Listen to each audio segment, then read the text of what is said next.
Hare Krishna Hare Ram. Welcome to my channel. రాముని కథను ఆధారంగా తీసుకున్న మూవీస్ కూడా మనకి ఒక ఎగ్జాంపుల్ అన్నమాట. రాముని ఆధారంగా తీసుకున్న మూవీస్ ఏంటివి? Baahubali, triple R. విజయం కలుగుతుంది కానీ అపజయం మాత్రం కలగదు అని చెప్పడానికి. మీరు అనొచ్చు ఆదిపురుష్ మూవీ ఫ్లాప్ అయింది కదా అని చెప్పేసి. ఆదిపురుష్ మూవీ రామాయణంని వక్రీకరించి తీసిన మూవీ అది. అసలు అందులో ఒక్క సీన్ కూడా రామాయణం ఆధారంగా లేదు. రాముడు అర్థం కాడు, స్వచ్ఛమైన మనసు ఉన్న వాళ్ళకే అర్థమవుతాడు. ఎలాగంటే ఒక స్వచ్ఛమైన అద్దంలో సూర్యుని ప్రతిబింబం అయితే ఎలాగైతే పడుతుందో మకిలి పట్టిన అద్దంలో సూర్యుని ప్రతిబింబం పడదనమాట. అదే విధంగా అందరికీ రాముడు అర్థం కాడు. ఇంత గొప్ప రామాయణాన్ని మనకు అందించిన వాల్మీకి అసలు వాల్మీకిగా ఎట్లా వచ్చాడు అని చెప్పేసి ఆయన కథ చెప్పుకుందాం. దిక్పాలకులలో ఒకడైన వరుణదేవుని కుమారుడు ప్రచేతసుడే ఈ వాల్మీకిగా పుట్టాడు. కాబట్టి వాల్మీకి చిన్నప్పుడు రత్నాకరుడు అన్నమాట ఆయన పేరు. అలా చిన్నప్పుడు పండితుల వంశంలోనే పుడతాడు. పుట్టినా కూడా దురదృష్టవశాత్తు అడవిలో తప్పిపోతాడు అనమాట. తప్పిపోయిన రత్నాకరుడు ఆ బోయ వాళ్ళతో కలిసి బాటసారుల దగ్గర ఉన్న సంపదను దోచుకోవడం, జంతువులను చంపి తినడం, ఇలా పాపాలు చేసి బ్రతుకుతాడనమాట. ఇప్పుడు మన చుట్టుపక్కల ఎవరైతే చెడ్డ వాళ్ళు ఉంటారో, మనం మంచి వాళ్ళు ఉన్నా కూడా ఆ చెడు అలవాట్లు వచ్చేస్తాయి మనకు ఆటోమేటిక్ గా. సరే మరి ప్రహ్లాదుడు రాక్షసుల చుట్టూ ఉన్నాడు కదా, మరి ప్రహ్లాదునికి ఎందుకు చెడు అలవాటు రాలేదంటే ప్రహ్లాదుడి మనసులో విష్ణు ఉన్నాడు అనమాట. ఆ విష్ణువుతో ఆనందం కలిగి ఆ ఆనందాన్ని అనుభవిస్తున్నాడు. కానీ పక్కన రాక్షసులు ఉన్నారు, వాళ్ళు ఉన్నారు అని చెప్పేసి పట్టించుకోకుండా అలా ఉన్నాడు అనమాట. ఇలా ఇప్పుడు రత్నాకరుడు తన మనసులో రాముడు గాని విష్ణువు గాని ఎవ్వరూ లేరు. అలా ఉండగా చుట్టుపక్కల ఉన్న చెడు అలవాట్లు ఆటోమేటిక్ గా వచ్చేసాయి అనమాట. అదే విధంగా చెడు అలవాట్లతోటి అలా జీవితాన్ని గడిపేసి ఉంటాడు అనమాట. గడిపేస్తే ఒక రోజు నారదుడు వస్తాడు. నువ్వు ఇన్ని పాపాలు ఎందుకు చేస్తున్నావు అని చెప్పేసి, నా కుటుంబాన్ని పోషించడానికి ఇన్ని పాపాలు చేస్తున్నా అని చెప్పేసి అంటే, సరే నీ కుటుంబ సభ్యులు నీ పాపాలు పంచుకుంటారా, నువ్వు అడిగిరా అని చెప్పేసి చెప్తాడు నారదు. అదే విధంగా అని ఇవన్నీ చేయడం వల్ల వచ్చిన పాపాన్ని మీరు పంచుకుంటారా అని చెప్పేసి అడుగుతాడు. నువ్వు కుటుంబాన్ని పోషించే బాధ్యత నీది. నువ్వు ఎలా పోషించినా కూడా నీ బాధ్యత, నువ్వు కర్తవ్యం నువ్వు చేయాలి, కానీ మీ పాపాన్ని మేము తీసుకోము అని చెప్పేసి ఆ కుటుంబ సభ్యులు ఏకకంఠంతో అంటారనమాట. అదే అలాంటి నారదుని దగ్గరికి వస్తాడు. వచ్చి నిరాశతోని ఒక వైరాగ్యంతోని వస్తాడు అనమాట. వస్తే అప్పుడు నారదుడు సరే అని చెప్పేసి నీకు రామ మంత్రాన్ని ఉపదేశం చేసిన రామ అను అంటే రామ అని కూడా అనలేని స్థితిలో ఉంటాడు రత్నాకరుడు. ఇలా ఉన్న రత్నాకరునికి మర అనమని చెప్తాడు అనమాట నారదుడు. సరే అని మర అనుకుంటా వెళ్ళిపోతాడు. మర అని చెప్పేసి తపస్సు చేశాడు అనమాట. తపస్సు చేసి నిరంతరం ఎంత కఠోరమైన తపస్సు చేశాడో. దిక్పాలకులలో ఒక దేవుని కొడుకే కదా, మరి జ్ఞానం రావాలంటే ఆటోమేటిక్ గా రావాలి కదా? కాదు. ఎంత దిక్పాలకుల్లో కొడుకైనా కూడా జ్ఞానం రావాలంటే తపస్సు చేయాల్సిందే, సాధన చేయాల్సిందే. అదే విధంగా ఆయన కూడా తపస్సుతోటి రామ రామ రామ అని విపరీతమైన తపస్సు చేశాడనమాట. మీకు ఒక డౌట్ రావచ్చు, రాముడు పుట్టక ముందు రామనామం ఎందుకు ఉంది అని చెప్పేసి. నేను ముందే చెప్పిన వేదాలలోని సారం మొత్తం కూడా ఈ రామాయణంలో ఉంది అని చెప్పేసి. రామనామం ఎలాంటిదంటే 7 కోట్ల మంత్రాలు ఎంత శక్తినైతే ఇస్తాయో ఒక్క రామనామం మాత్రం అంత శక్తిని ఇస్తుంది అనమాట. అలాంటి రామనామం తోటి తపస్సు చేస్తాడు. ఎంతో విపరీతమైన తపస్సు చేస్తాడు. ఆ తపస్సు వల్ల దేవతలు అక్కడికి చూసి మొత్తం వాల్మీకి చూస్తుంది అనమాట. ఆ పుట్ట మొత్తం ఇట్లా ఆ పుట్టలోంచి రామ రామ రామ రామ అనేసి శబ్దం వస్తుంది. ఇంత ఘోరమైన తపస్సు చేయడం వల్ల దేవతలు నువ్వు బ్రహ్మర్షి అవుతావా అని చెప్పేసి అనుగ్రహిస్తారనమాట. ఆ పుట్ట నుంచి వెలువడ్డాడు కాబట్టి వాల్మీకి, వాలముల నుండి వెలువడ్డాడు కాబట్టి వాల్మీకిగా ప్రసిద్ధి చెందాడు. ఇలా ఉన్న వాల్మీకి దగ్గరికి ఒకరోజు నారదుడు వస్తాడన్న. వాల్మీకి ఎంతో వినయంతో అర్ఘ్యపాద్యాలు ఇచ్చి సేవిస్తాడంట. సేవించిన తర్వాత ఎంతో కుతూహలంతో అడుగుతాడు. ఏమని అడుగుతాడంటే, ప్రపంచంలో గుణవంతుడు, వీర్యవాన్, ధర్మవాన్, ధర్మాన్ని ఎప్పుడు పాటించేవాడు, కృతజ్ఞుడు, ఎవరైనా చేసిన మేలును ఎప్పుడు గుర్తు పెట్టుకునేవాడు, సత్యవాక్కుడు, ఎప్పుడు సత్యము మాత్రమే పలికేవాడు, దృఢవ్రతుడు, దృఢమైన సంకల్పం కలిగినవాడు, పవిత్రశీలుడు అంటే పవిత్రమైన శీలం కలిగినవాడు, మంచి క్యారెక్టర్ అన్నమాట.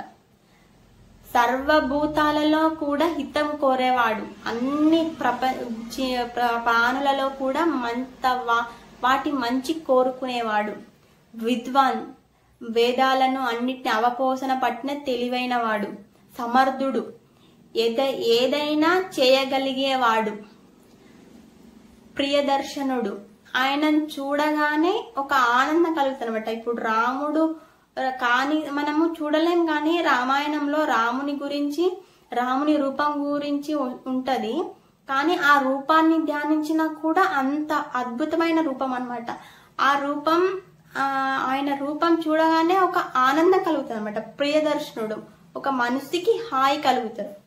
ఆత్మవాన్ అంటే ఎవరి సహాయం అవసరం లేనివాడు, క్రోధం లేనివాడు, ద్యుతిమాన్ అంటే ఎప్పుడు అద్భుతమైన కాంతి కలిగి ఉండేవాడు. అద్భుతమైన కాంతి ఉంటుంది అనమాట రాముని విగ్రహానికి, రాముని రూపానికి. వాడు అసూయ అంటే అసూయ లేనివాడు. ఆయనకే కనుక కోపం వస్తే, కోపం రాదు సామాన్యంగా, ఆయనకే కనుక కోపం వస్తే దేవతలు కూడా వణికిపోయేవాడు. ఇలాంటి వాడు ఇప్పుడు ఉన్నాడా, ఇప్పుడు ప్రజెంట్ గా అని అడుగుతున్నా అనమాట. ముందు కానీ అంతకు ముందు కాదు, ఇప్పుడు ప్రజెంట్ గా ఉన్నాడా అని చెప్పేసి వాల్మీకి నారదుణ్ణి అడుగుతాడు అనమాట. ఎందుకు అడిగితే నారదుడు ఏమంటాడంటే, ఇవన్నీ గుణములు చెప్తాడనమాట. గుణవాన్, వీర్యవాన్, ధర్మవాన్, కృతజ్ఞుడు, సత్యవాక్యుడు, దృఢవ్రతుడు, పవిత్రమైన శీలం కలిగిన వాడు, సర్వభూతాల హితం కోరేవాడు, విద్వాన్, సమర్థుడు, ప్రియదర్శనుడు, ఆత్మవాన్, జితక్రోధ, ద్యుతిమాన్, అసూయ లేనివాడు. ఆయనకే కనుక కోపం వస్తే దేవతలు సైతం వణికిపోయేవాడు. అలాంటి వాడు ఇంకా ఇంకా ఆనందంతో చెప్తాడనమాట. ఇంకా చాలా గుణాలు చెప్తాడు, 32 గుణాలు చెప్తాడు. ఖాళీ వాల్మీకి 16 గుణాలు మాత్రమే చెప్తే నారదుడు 32 గుణాలు కలిపి చెప్తాడు. చెప్పి ఆయన ఉన్నాడు, ఇప్పుడు ఆయన ఏంటంటే రఘువంశంలో ఉన్న శ్రీరామచంద్రుడు అని చెప్పేసి సంక్షిప్తంగా రామాయణం మొత్తం చెప్తాడనమాట.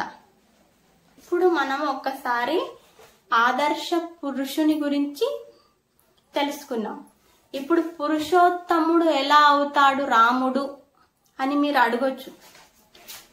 ఆయన పురుషోత్తముడు ఎలా అవుతాడు అంటే, ఈ 16 గుణాలే మనం ఒక్కసారి ఆలోచిద్దాం అనమాట. ఈ 16 గుణాలు భగవంతునికి ఉన్నాయా అని చెప్పేసి, ఆయన భగవంతుడు అవునా కాదా, ఈ 16 గుణాలే మనకు చెప్తాయి అనమాట. గుణవాన్ అంటే ఈ సృష్టిని సృష్టించేటప్పుడు ఒక గుణం కలిగి సృష్టిస్తాడు కాబట్టి గుణవాన్. వీర్యవాన్ అంటే వీరత్వమే కాకుండా వీర్యము అంటే ఒక బీజం అన్నమాట. ఈ సృష్టిని సృష్టించడానికి ఒక బీజం, వీర్యవాన్. ధర్మవాన్ ఈ సృష్టిని ధర్మం మీద నిలబెట్టడానికి ప్రయత్నం చేశాడు. ఎప్పుడు కూడా ధర్మానికి ఎప్పుడైనా ఆటంకం వచ్చిందనుకో ప్రతిసారి కూడా ధర్మం కోసమే అవతారం దాల్చుతాడు. కృతజ్ఞుడు మనం చేసిన పుణ్యాన్ని కూడా ఎన్ని జన్మలు ఎత్తినా కూడా ఆయన మాత్రమే గుర్తు పెట్టుకుంటాడు అన్నమాట. ఎప్పుడు మనం చేసిన పుణ్యాన్ని ఎప్పుడు గుర్తు పెట్టుకునేవాడు. సత్యవాన్ ఆయన కంటే సత్యాన్ని చెప్పేవాడు ఇంకెవడు ఉండడు. దృఢవ్రతుడు అంటే యుగంలో ఒకలాగా ఇప్పుడు ఒకలాగా జరగట్లేదు కదా. ఎప్పుడు కృతయుగంలో ఏ టైంకి అయితే సూర్యుడు వస్తాడో ఇప్పుడు కూడా అదే టైంకి వస్తాడు అనమాట. ఈ సృష్టిని ఎప్పుడు కరెక్ట్ నియమాలతోని, దృఢమైన నియమాలతోని పరిపాలిస్తాడు కాబట్టి దృఢవ్రతుడు. పవిత్రమైన శీలం కలగాడు. ఆయన కంటే పవిత్రమైన శీలం ఇంకెవరికి ఉండదు. సర్వభూతాల హితం కోరేవాడు. ఈ సృష్టి ఆయన సృష్టించిన సృష్టికే ఆయన తండ్రి కాబట్టి ఆయన నుండి వచ్చిన మనమందరినీ మంచి కోరేవాడు ఆయన. విద్వాన్ అంటే వేదాల సారం మొత్తం ఆయన నుండే వచ్చింది కాబట్టి ఆయన కంటే విద్వాన్ ఇంకెవ్వరు ఉండరు. సమర్థుడు, ఏదైనా చేయగలుగుతాడు. ఆయనకు సాటి ఏమీ లేదు కదా. ఆయన ఏదైనా చేయగలుగుతాడు. ప్రియదర్శనుడు, ఆయన స్వరూపం ఒక ప్రియంగా ఉంటది కాబట్టి ప్రియదర్శనుడు. సాక్షాత్ నారాయణుడు కాబట్టి ఆయన అందమైన స్వరూపం కలిగి ఉంటాడనమాట. ఆత్మవాన్, ఎవరి సహాయం అవసరం లేదు. ద్యుతి క్రోధ అంటే కోపం లేనివాడు. ఇప్పుడు కోపం ఎవరికి వస్తుంది? తన ఇప్పుడు ఆయననే ఉన్నాడు. ఆయన కంటే వేరే వాళ్ళు ఉంటే కోపం వస్తుంది. ఆయన మొత్తం నిండి ఉన్నాడు. వేరే వాళ్ళు ఎవరు లేరు కదా. మొత్తం ఆయననే ఉన్నాడు కాబట్టి ఆయనకి కోపం రాదు. ఎందుకు మరి కోపం రాంది? రాక్షస సంహారం ఎందుకు చేస్తాడంటే ఆ కోపాన్ని కూడా వాళ్ళ రాక్షసుల మంచి కోసమే తెచ్చుకుంటాడు కాబట్టి. రాక్షస సంహారం చేస్తేనన్నా వాడు ఈ పాపాలు చేయకుండా మానేస్తాడు అని చెప్పేసి వాళ్ళ మంచి కోసం వాళ్ళని సంహరిస్తాడు కాబట్టి. కానీ వాళ్ళ మీద కోపంతోని సంహారం చేయడు. ద్యుతిమాన్, అద్భుతమైన కాంతి కలిగిన వాడు, అసూయ లేనివాడు. పక్క వాళ్ళు ఉంటే, ఎవరైనా వేరే వాళ్ళు ఉంటే వాళ్ళ మీద అసూయ, మొత్తం ఆయన నిండి ఉన్నాక అసూయ ఎవరి మీద పడతాడు? ఇంకా కోపం వస్తే ఏమైతుంది? మొత్తం ప్రళయం వచ్చేస్తుంది కదా. ఇక్కడ మీరు అర్థం చేసుకోవాలంటే ఫస్ట్ స్టార్టింగ్ ఏంటి? సృష్టిని సృష్టించడం, తర్వాత దృఢమైన వ్రతంతోని పాలించడం, లాస్ట్కి ఏంటంటే మొత్తం సృష్టిని ప్రళయం, కలియుగం అయిపోయిన ప్రళయం వచ్చేస్తుంది కదా, ఆ ప్రళయాగ్నిలో ముంచేయడం అన్ని ఆయన చేస్తాడు కాబట్టి ఈ 16 లక్షణాలు ఆదర్శ పురుషుడైన రామునికి, పురుషోత్తముడైన శ్రీమన్నారాయణునికి వర్తిస్తాయి అన్నమాట. ఇవి ఒకసారి మనం పోల్చి చూడొచ్చు అనమాట. అందుకని ఇలా చూపించాను. ఇలా చెప్పిన నారదుడు ఈ విధంగా ఈ 16 గుణంతోటి సంక్షిప్త రామాయణం వాల్మీకి చెప్తాడనమాట. నారదుడు వెళ్ళిపోతాడు. సంక్షిప్తంగా రామాయణం విన్న వాల్మీకి మనసు నిండా రాముడు నిండిపోతాడు అనమాట. ఎంతో ఒక ఆనందంతో రామాయణం విన్న ఆనందంతో పొద్దునెప్పుడో వస్తాడు నారదుడు సంధ్యావందనం చేసుకున్న తర్వాత. ఇది మధ్యాహ్నం వేళ అనమాట. మధ్యాహ్నం వేళ సంధ్యావందనం చేసుకోవాలి. అప్పుడు సంధ్యావందనం చేసుకోవడానికి వెళ్తాడనమాట. మొత్తం ఆ రాముణ్ణి అనుభవించుకుంటూ ఆ రామాయణాన్ని స్మరించుకుంటూ వెళ్తాడు ఒక ఆనందంతో. గంగా తీరంలో ఉన్న తమసా నదిని చూసి ఈ మనసు వలె ఉన్నది ఈ సరస్సు అని చెప్పేసి ఆ నిర్మలమైన సరస్సును చూసి ఉత్తముని మనసు వలె ఉన్నది ఈ సరస్సు అని చెప్పేసి అంటాడనమాట. ఎందుకంటే ఆయనకి ఆ సరస్సులో కూడా రాముని గుణమే కనిపిస్తుంది. ఒకసారి రామాయణం విన్నాక రాముణ్ణి ప్రతి చోట కూడా అన్వయిస్తారన్నమాట. అంతట్లో చూస్తాడు రాముణ్ణి. అదే విధంగా వాల్మీకి కూడా అలా అనుభవించి స్నానం చేసుకొని సంధ్యావందనం చేసుకొని వస్తూ ఉంటే ఒక బోయవాడు ఒక 2 పావురాలని చూసి ఒక మగ పావురాన్ని బాణంతోని కొట్టేశాడు అనమాట. కొట్టేస్తే ఆ మగ పావురం పడిపోగానే ఎంతో కరుణతో కూడిన మనసుతోటి తిడతాడనమాట. మా నిషాద ప్రతిష్ట తమగమః శాశ్వతిం సమం యత్ క్రౌంచ మిథునాదేకం నదిం కామమోహితం అని చెప్పేసి అంటాడు. కానీ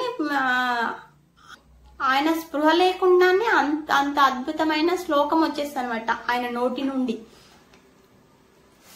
దానికి మీనింగ్ ఏంటిదంటే బోయవాన్ని తిడతాడు, నీవు ఇలా చేసావు కాబట్టి నీ కీర్తి ఇంకా శాశ్వతంగా ఉండకూడదు అని చెప్పేసి తిడతాడు అనమాట. కానీ ఆ తిట్టు కూడా ఎలా వస్తుంది అంటే ఒక అద్భుతమైన శ్లోక రూపంలో వస్తుంది. పక్కన భరద్వాజుడు అంటే ఎంత అద్భుతమైన శ్లోకాన్ని చెప్పారు గురువు గారు అని చెప్పేసి అంటాడు అనమాట. నాకు తెలియకుండానే ఇంత అద్భుతమైన శ్లోకం ఎట్లా వచ్చింది అని చెప్పేసి ఆలోచించుకుంటూ వస్తాడన్నమాట. ఇది సంస్కృతంలో అనుష్టుప్ అనే ఛందస్సు నుండి నిషాద శ్లోకం వస్తుందన్నమాట. ఈ శ్లోకంకి ఛందస్సు సరిపోతుంది, అన్ని సరిపోతాయి. అలాంటి శ్లోకం ఆయన నుండి వస్తా ఒక అద్భుతమైన శ్లోకం. ఈ శ్లోకమే రామాయణం రాయడానికి నాంది. వాళ్ళ పని వాళ్ళకి చెప్పి ఆయన ధ్యానంలోకి వెళ్ళిపోతాడు. ఎలా ధ్యానంలోకి వెళ్ళి ఆలోచిస్తాడు, ఎలా వచ్చింది నాకు ఇలా ఈ నోటి నుండి ఈ శ్లోకం అని చెప్పేసి అనుకుంటుండగా ఒక అద్భుతమైన కాంతితోటి ఒక వెలుగు వస్తుంది అనమాట. వెలుగు వచ్చి ఆయన దగ్గరికి రాగానే ఆయన కనిపిస్తాడు అనమాట. ఆయన ఎవరు అంటే దేవతలు వచ్చేటప్పుడు కూడా కాంతి పుంజం మాత్రమే కనిపిస్తే వాళ్ళ దగ్గరకు వచ్చినప్పుడు వాళ్ళ రూపం కనిపిస్తుంది అనమాట. అదే విధంగా ఒక అద్భుతమైన కాంతితోటి ఆయన ఎవరంటే బ్రహ్మదేవుడు వస్తాడు. ఆ బ్రహ్మదేవుడు వస్తాడు కదా, 4 తలల నుండి వేదాలు పలికే బ్రహ్మదేవుడు రాగానే అర్ఘ్యపాద్యాలతో సేవించి కూర్చుంటాడు అనమాట. కూర్చున్నప్పుడు అప్పుడు బ్రహ్మదేవుడు అంటాడు, నీ నుండి సరస్వతి కటాక్షం ఉండడం వల్ల నీ నుండి అద్భుతమైన శ్లోకం వచ్చింది, అది నా అనుగ్రహమే అని చెప్పేసి చెప్తాడు. నీకే ఎందుకు వచ్చిందంటే నువ్వు ఋషులలో శ్రేష్ఠుడవు, నువ్వు అద్భుతమైన తపస్సు చేయడం వల్ల నువ్వు ఋషులలో శ్రేష్ఠుడవు అని చెప్పేసి నువ్వు రామాయణం రచించాలి. నువ్వు రాయబోయే రామాయణము ఈ విధంగానే నా అనుగ్రహంతో ఇలాంటి శ్లోకాలతోటి, ఈ అద్భుతమైన శ్లోకాలతోటి ఇలాంటి రామాయణాన్ని నువ్వు రచించాలి అని చెప్పేసి రాయబోయే రామాయణంలో ఒక్క అబద్ధం కూడా ఉండదు. ఈ రామాయణంలో వచ్చే వ్యక్తుల గురించి వాళ్ళ మనసులో ఏమనుకుంటుర్రు, బయట ఏం చేస్తుర్రు, ఇలా వాళ్ళ మనసులోపటిది కూడా నీకు కనిపిస్తుంది. నీ యోగశక్తి వల్ల, నీ తపస్సుతో కూడిన యోగశక్తి వల్ల వాళ్ళ మనసుల లోపలిది కూడా నీకు కనిపిస్తుంది అని చెప్పేసి చెప్తాను. ముందే చెప్పేస్తాను అనమాట. నువ్వు రాయక ముందే నువ్వు రాయబోయే రామాయణంలో ఒక్క అబద్ధం కూడా ఉండదు, నా అనుగ్రహం చేతనే నువ్వు రామాయణాన్ని రచిస్తున్నావు అని చెప్పి. ఎప్పటి వరకే ఉంటదంటే ఈ భూమి మీద చెట్లు, నదులు, పర్వతాలు ఎప్పటి వరకైతే ఉంటదో అప్పటి వరకు కూడా నీ రామాయణం ఉంటది అని చెప్పేసి అనుగ్రహించి బ్రహ్మదేవుడు వెళ్ళిపోతాడు అనమాట. ఆచమనీయం చేసి రామాయణాన్ని రాయడానికి కూర్చున్న వాల్మీకి మొత్తం ఒక మన ముందు టీవీ అయితే ఎట్లయితే కనిపిస్తుందో ఆయన యోగశక్తితోటి జరిగిన రామాయణము, జరగబోయే రామాయణం మొత్తం కనిపిస్తుంది అనమాట. ఆయన అనుగ్రహంతో మనకి ఈ రామాయణాన్ని మనకి వాల్మీకి అందించాడు. అంటే ఒక అరిచేతిలో ఉసిరికాయ ఉన్నట్టు రామాయణం మొత్తం కూడా వాల్మీకి యోగశక్తి ద్వారా రాముడు, సీత, లక్ష్మణుడు వాళ్ళు బయటకేం చేస్తుర్రు, వాళ్ళ మనసులో ఏమనుకుంటుర్రో కూడా ఆయన యోగశక్తితో కనిపిస్తుంది అనమాట. ఈ విధంగా బ్రహ్మ అనుగ్రహంతో రాసిన ఈ రామాయణం, వాల్మీకి రామాయణాన్ని పాట రూపంలో పాడొచ్చు, నృత్య రూపంలో చేయొచ్చు, భజన రూపంలో చేయొచ్చు, నాటక రూపంలో చేయొచ్చు. ఈ రామాయణాన్ని ఏ విధంగా చేసినా కూడా ఆ విధంగా ఈ రామాయణం సులువుగా వచ్చేస్తుంది అనమాట. ఈ రామాయణంలో అన్ని రసాలు ఉన్నాయి. శృంగార రసం ఉంది, వీరం, రౌద్రం, భయానకం, కరుణ, నవరసాలతో కూడిన ఈ రామాయణాన్ని మనకి వాల్మీకి అందించాడు. ఒక కథా రూపంలో రామాయణం చెప్పుకుందాం. ఈ కథా రూపంలో చెప్పుకున్న రామాయణం పిల్లలకి సులువుగా అర్థమవుతుంది. రామాయణం మీరు కథా రూపంలో వినాలంటే ఛానల్ని సబ్స్క్రైబ్ చేసి పెట్టుకోండి. వీడియోస్ డే బై డే వస్తాయి. రెగ్యులర్గా రాకపోయినా కూడా డే బై డే పెట్టడానికి నేను ప్రయత్నం చేస్తాను. హరే కృష్ణ, హరే రామ్.